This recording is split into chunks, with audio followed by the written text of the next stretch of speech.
বিভিন্ন দরকারে আমাদের টিআইএন বা টিন সার্টিফিকেট খোলার প্রয়োজন হয়। তবে অনেক সময় দেখা যায় টিন সার্টিফিকেট খোলার সময় কিছু ভুল ত্রুটি হয়ে যায়।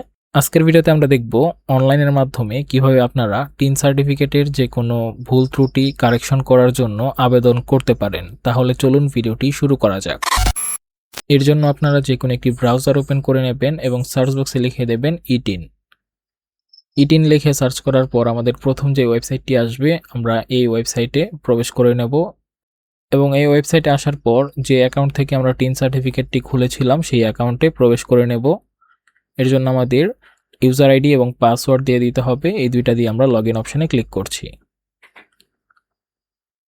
আমরা আমাদের অ্যাকাউন্টে প্রবেশ করে নিয়েছি এবং এখান থেকে আপনারা দেখতে পাচ্ছেন এডিট কারেকশন আপডেট নামে একটা অপশন রয়েছে। আমরা এখানে ক্লিক করব। ইনফরমেশনগুলো দেখতে পারবেন এবং এখান থেকে আমরা কোন বিষয়টা এডিট করতে চাই বা আপডেট করতে চাই এখান থেকে দেখুন অনেকগুলো অপশন রয়েছে, যেমন father's name, mother's name, spouse name, gender, email সহ আর অনেকগুলো অপশন এখানে রয়েছে। আপনাদের যেটা প্রয়োজন হবে আপনারা সেই অপশনটি এখান থেকে সিলেক্ট করে দেবেন।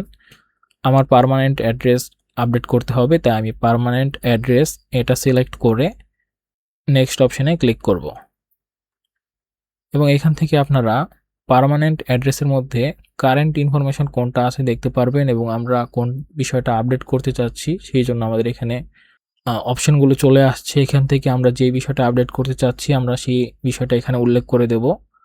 আমার এখানে শুধুমাত্র পোস্ট কোড যেটা রয়েছে সেটা চেঞ্জ করতে হবে, তাই আমরা পোস্ট কোডটা লিখে দিলাম এবং এখানে রিজন ফর আপডেট রয়েছে। এইখানে আপনারা চাইলে কোন কারণে আপনারা আপডেট করছেন বা এডিট করতে চাচ্ছেন সেটা উল্লেখ করে দেবেন। আমার এনআইডিতে পোস্ট কোড যেটা ছিল আমি সেই পোস্ট কোড এখানে দিতে চাচ্ছি, তাই আমি এখানে অ্যাকর্ডিং টু এনআইডি কার্ড এটা লিখে দিলাম। আপনারা চাইলে এই বক্সটা খালিও রাখতে পারেন। এরপর নিচ থেকে চেকমার্ক ক্লিক করে সাবমিট রিকোয়েস্ট অপশনে ক্লিক করব। এখান থেকে পপ আপ আসবে এবং ওকে অপশনে ক্লিক করে দেব। দেখুন ওপরে লেখা চলে আসছে request has been sent to authority, অর্থাৎ আমাদের আবেদনটি কিন্তু হয়ে গেছে এবং এখান থেকে ভিউ রিকোয়েস্ট স্ট্যাটাস এই অপশনে চলে গেলে আমরা কোন কোন বিষয়গুলো আপডেট করার জন্য বা এডিট করার জন্য রিকোয়েস্ট করেছি সেই বিষয়গুলো দেখতে পারবো এবং তার স্ট্যাটাসগুলো দেখে নিতে পারবো। এখান থেকে ভিউ ডিটেলসে ক্লিক করলে আমরা আমাদের অ্যাপ্লিকেশনের স্ট্যাটাসটি দেখতে পারবো। এখানে দেখতে পাচ্ছেন অ্যাপ্রুভ স্ট্যাটাসের মধ্যে পেন্ডিং রয়েছে, অর্থাৎ আমাদের আবেদনটি এখনও পেন্ডিং রয়েছে।